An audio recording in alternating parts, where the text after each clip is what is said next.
MA Partners es una de las empresas de arquitectura que más ha crecido en los últimos años en Barcelona. Hola, soy José Artesero y esta es mi historia. Desde pequeño siempre me ha encantado hacer cosas, probar diferentes negocios, hacer historias, pero seguramente el más importante que he hecho hasta el momento ha sido que en 2019 fundé MA Partners. MA Partners es una de las empresas de arquitectura que más ha crecido en los últimos años en Barcelona. Probablemente es el mejor momento para documentar la historia. Es el momento donde vienen más retos, donde vienen más cosas, donde vamos a empezar a innovar más, donde vamos a invertir más, y creo que es el momento de documentar el proceso, explicároslo por dentro, y no veo nada mejor que explicar por qué se creó, de dónde vengo, de dónde viene MA y por qué hicimos lo que hicimos. Empezamos.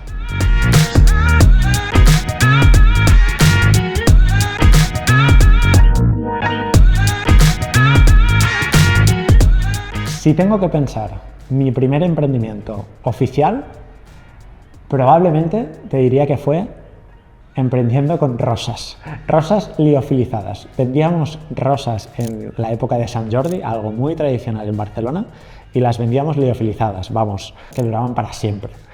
Eso fue nuestro primer emprendimiento. Ahí vendimos rosas en Sant Jordi, nos dimos cuenta que eso podía traccionar más y aprovechamos el filón del Día de la Madre para venderlas. La verdad es que empezamos a invertir poco dinero en Google Ads, bueno, en Facebook Ads en aquel momento, y era una locura. Invertíamos 10 euros y ganábamos 50, era una pasada. No sé por qué no lo continuamos, eso fue un grave error no continuar eso, porque era la gallina de los huevos de oro en aquel momento, creo que era alrededor de 2010. Pensar que Facebook en aquel momento tenía alrededor de unos 5 años aproximadamente y no había tanta gente que invirtiera en publicidad. Nosotros, me acuerdo perfectamente la primera venta que hicimos a una señora que se llamaba Paloma García en Sevilla, que si está viendo este vídeo, creo que se puede acordar, que nos compró la primera rosa online. Obviamente no sabíamos ni cómo enviar el producto, ni cómo hacerlo, ni cómo empaquetarlo bien, etc. Pero bueno, lo conseguimos, vendimos unas cuantas rosas y después la carrera de arquitectura, la verdad que era bastante demandante y tuvimos que focalizar en la carrera. Eso fue el primer periodo de emprendimiento, diría, que hicimos y que logramos ganar algo de dinerillo, no muchísimo, pero algo ganamos ahí que nos permitía, pues nada, cubrir nuestros pequeños gastos. De todas formas, teníamos que seguir trabajando para cubrir nuestros gastos y yo lo que hice en aquel momento, debido a que todos los despachos de arquitectura o todos los estudiantes de arquitectura íbamos a trabajar prácticamente gratis, yo quería ganar mis ahorros para poder pagar mis estudios, para poder pagar otras cosas, y empecé a trabajar en Decathlon. Empecé a trabajar en la parte logística de Decathlon. De hecho, trabajar en Decathlon lo recuerdo como algo donde fue una lección bastante interesante de cómo transportar elementos voluminosos, cómo transportar elementos más pequeños, cómo funcionaba la logística, cómo era el organizar un picking a artículo, cómo se organizaban estos elementos y la cantidad de ventas que tenían diariamente. O sea, estábamos ahí y yo alucinaba cómo era posible que se vendiera tanto.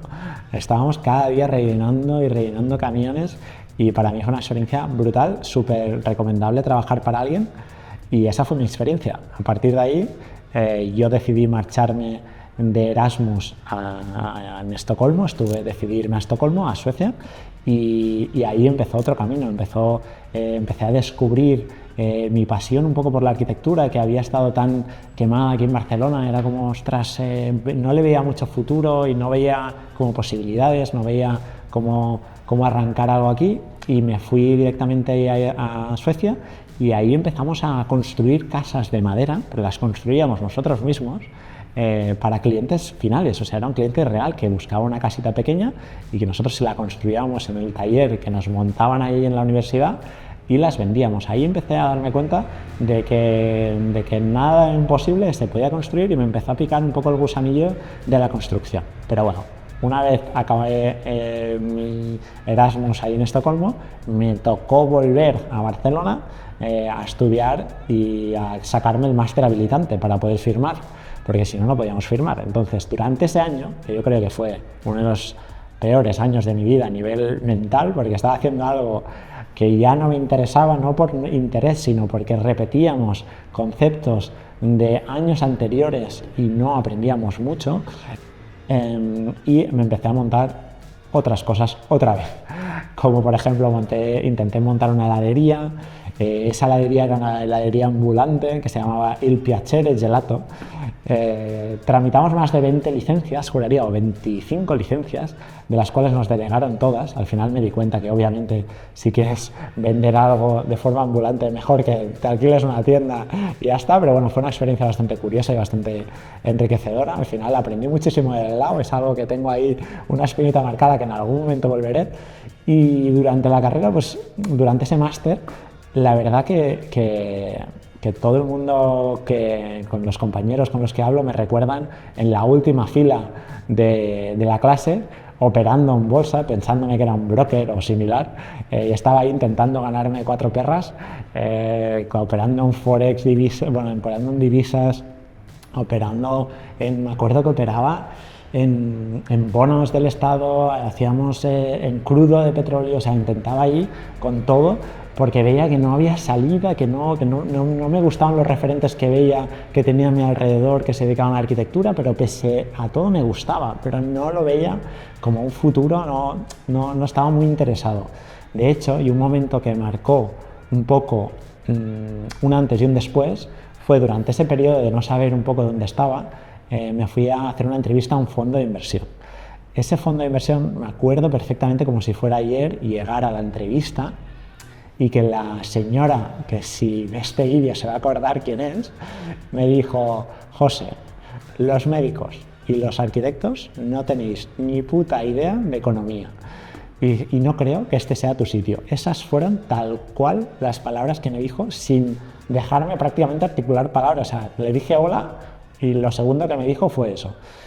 Y a toro pasado pienso que tenía razón. Creo que fue dura en la entrevista, pero bueno, no me fue nada mal. Me sirvió como una chispa, me encendió de tal forma que creo que no tardé más de una semana o 2 como mucho en montar un estudio de arquitectura con mi cuñado y mi pareja. Me acuerdo perfectamente que montamos un despacho de arquitectura que se llamaba Raim Arquitectura, que eso lo empezamos y fue durante esa época de máster habilitante que estábamos haciendo. Y la verdad que ahora yo estoy súper agradecida a esa señora. Fue como necesitaba una hostia de realidad, una bofetada de realidad, y me ayudó muchísimo a darme cuenta de que me tenía que espabilar, que lo tenía que hacer solo, que ningún fondo me iba a contratar y que yo tenía que buscarme la vida como fuera, y así lo hice. Empezamos la parte del despachito de arquitectura de Raim Arquitectura, y ahí es donde nos surgió una oportunidad con un cliente con el que trabajamos, donde estábamos haciendo bastantes obras y demás, y no estaban contentos con la constructora que estábamos cogiendo y no cumplían plazos y todo lo hacían mal y demás, y nos propusieron: oye, ¿por qué no creamos una constructora? Y fue un momento donde dije: oye, ¿por qué no? No tengo nada que perder, no tengo ninguna responsabilidad a mi cargo, pues vamos a por todas y vamos a intentar hacerlo. Fue un momento súper bonito. Empezamos con un proyecto habían 2 operarios, donde yo los planificaba, les decía lo que tenían que hacer, obviamente sin tener ni la más remota idea de construcción, pero fue como la chispa esa de lo que vivía en Suecia, en Estocolmo, que estaba ahí con la obra, estaba haciendo cosas realidad, que me volvió a encender por dentro, y dije: ostras, esto me encanta, estoy aplicando la arquitectura que tanto me gusta, la estoy haciendo, la estoy ejecutando, lo estoy viviendo en real. O sea, se estaba haciendo todo lo que estábamos planeando en el despacho, y poco a poco empezamos con la constructora, creamos un equipo muy bonito, la verdad. Fue súper enriquecedor, aprendí muchísimo estando en la constructora, y llegó un momento donde decidí marchar. Creo que fue en el 2019. Yo decido marchar antes de tener nada. Dijo que yo quería hacer las cosas de forma diferente, no es que las hiciéramos mal, pero quería hacer las cosas diferente, a mi manera, ser mi propio dueño, al final mandar sobre mi destino, y decidí crear MA Partners. MA Partners empezó, os explico la realidad, siendo un fondo o yo era un gestor de dinero de clientes donde les compraba, bueno, les buscaba, les compraba los pisos, les reformaba y se los vendía. Al final yo les hacía todo el proceso. Y justo cuando empezamos, yo te diría que empezamos un mes antes de pandemia, entonces empezamos con todo y de repente llegó la pandemia. Y eso fue un cambio de juego. Nos encierran en casa, obviamente seguíamos trabajando en las obras no pararon, pero tuve más tiempo que nunca en mi vida.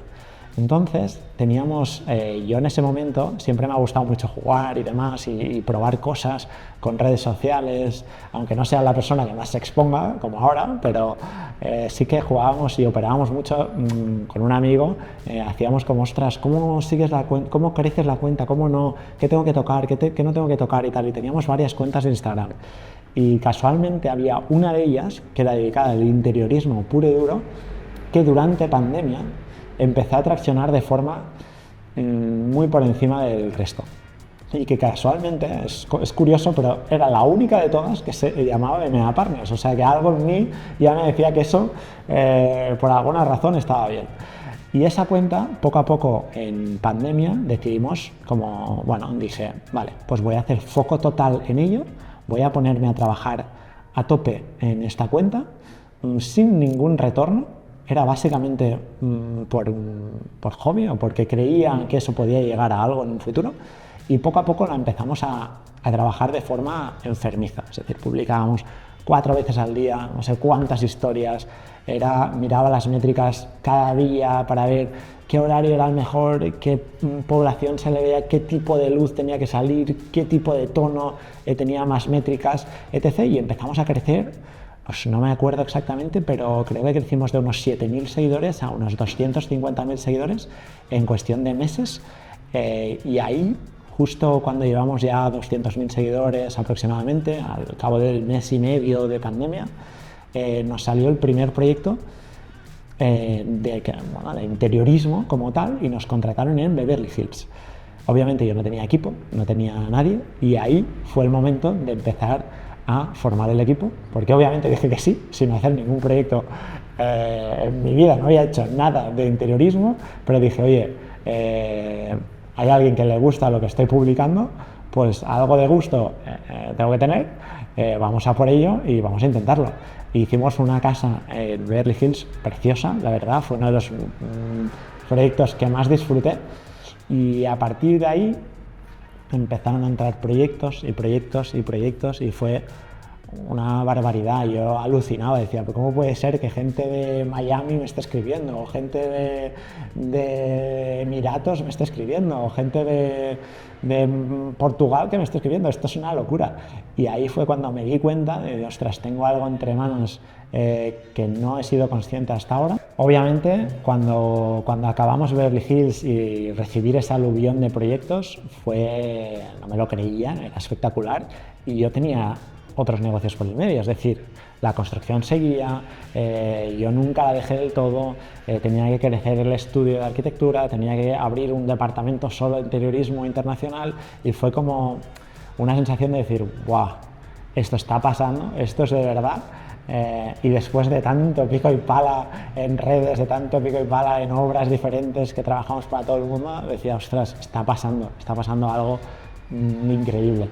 Cuando empezamos a crecer de forma ordenada al inicio, claro, éramos 2 personas, estábamos en un espacio en mi casa, porque no tenía ni habitaciones, era un espacio en un córner en mi casa. Luego yo me mudé y teníamos una habitación. De esa habitación pasamos a un coworking, donde al menos cabíamos, éramos 3 personas ahí en el coworking. De ese coworking pasamos a otra sala del mismo coworking, donde teníamos espacio para 4, creo. De esa sala de 4 pasamos a otra sala de 6, y creo que el momento de pasar de 6 personas a 10 fue el momento donde dijimos, oye, vamos a buscar un local, y salimos de este coworking porque al final ya teníamos otras necesidades, y eso fue en menos de un año. Realmente fuimos a un local, fue una obra que hice con muchísimo cariño, le dediqué mucho tiempo a esa obra. Creo que eso fue un error por mi parte, pero lección aprendida, invertimos muchísimo, lo hicimos todo a medida, fue una experiencia muy buena porque al final decidía, nos iba más o menos bien, teníamos recursos como para hacer todo a medida y demás, pero hice un error de cálculo bastante importante y nos tuvimos que mudar en menos de un año a donde estamos ahora, básicamente. Y nada, fue una experiencia muy buena a nivel de crecimiento, decir, oye, si lo volviera a empezar seguramente no lo haría de la forma que lo hice, seguramente buscaría una cosa más grande ya de inicio, pensaría que sí que se puede y lo pivotaría todo un poco mejor. Pero bueno, fue así, lo empezamos así y a partir de ahí empezaron a entrar proyectos y proyectos y proyectos y ahora mismo, al día de hoy, el estudio ha operado ya en más de 20 países, tiene 42 proyectos activos ahora mismo, de arquitectura, interiorismo y demás, y tiene unos 9 proyectos de construcción de cierta envergadura abiertos. Hoy en día, EMEA Partners se separa en 4 actividades diferentes. Una es arquitectura, que tanto es nacional como internacional, pero solemos operar y firmar solo a nivel nacional. Otra es interiorismo, que esta opera tanto a nivel nacional como internacional. Después tenemos la parte constructora pura y dura, que o bien trabajamos para nosotros o bien trabajamos para otros arquitectos. Y la última es una parte que tenemos alguna sociedad en joint venture, por decirlo de alguna forma, que es sociedades que se dedican a la compra y venta de proyectos o de parcelas para desarrollar proyectos y para después posteriormente venderlos. Y estas son como las 4 áreas de negocio que ahora mismo tenemos en EMEA Partners y como estamos. Ahora es un momento donde invertiremos bastante fuerte, donde arriesgaremos mucho y creo que es un momento muy bonito para documentarlo, para ver cómo funciona, cómo va, cómo no va, y a partir de ahí veremos lo que sucede. Nosotros os aseguro que lo daremos todo y empezamos.